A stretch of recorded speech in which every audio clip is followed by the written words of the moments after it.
Over the course of his life, Teilhard de Chardin uncovered the story of a planet and a humanity moving through time, evolving.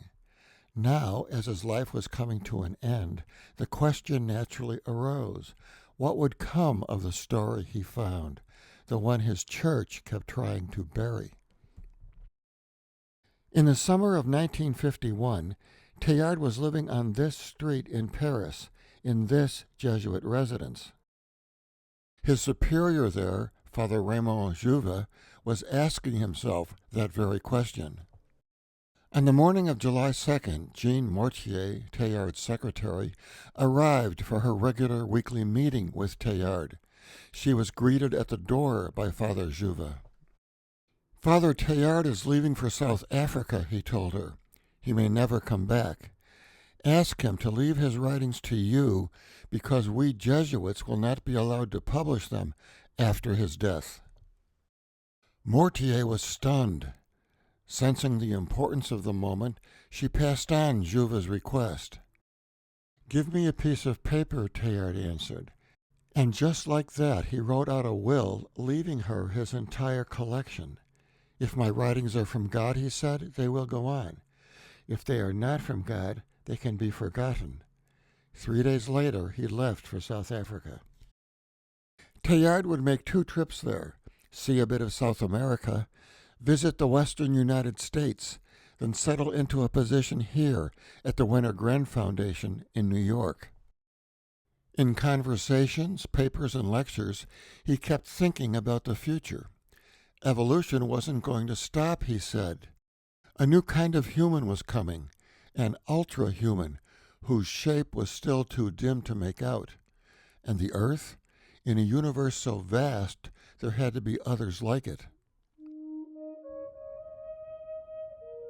And then one starts to dream, he wrote, if not of making contact with sister planets, then at least of finding a way of taking their psychic temperature and comparing it with our own, and so determining what point our noosphere, our blanket of thought, has reached in its development.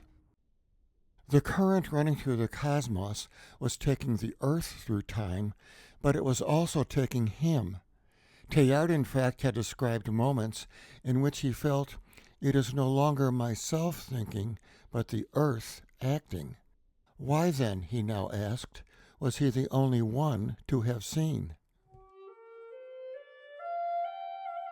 To have seen that current flowing through everything. To have seen the path it created, a path running upward from matter to spirit. As he was putting these final thoughts to paper, Teilhard was also thinking about his final resting place. He hoped it could be where he was born, in France, in the land that had promised a story and delivered one. Rome approved a visit there in the summer of 1954, and Teilhard was able to spend a few hours in his childhood home. But on July 31st, he was told abruptly to leave the country. Back in New York, said his cousin Marguerite, he found himself sunk in deep depression, which can only be guessed at in his letters. His writings gave no indication of it. Instead, the following spring, a ray of hope.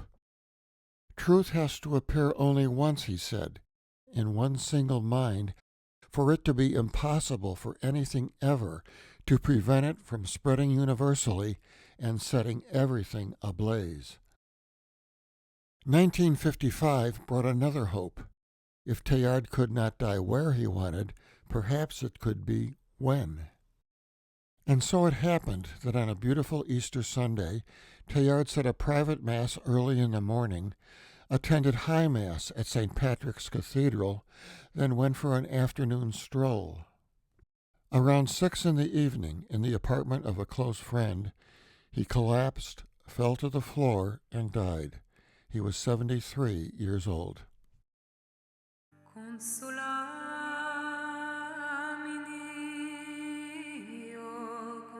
Only a handful of friends attended his funeral, after which he was taken to a cemetery on the grounds of the Jesuit novitiate and the Hudson River.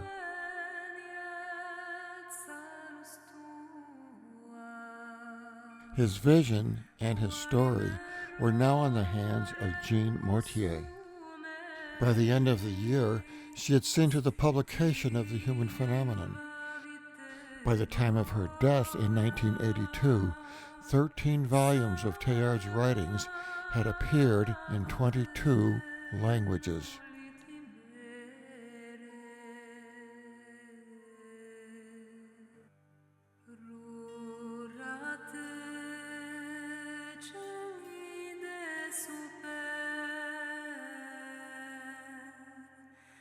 It's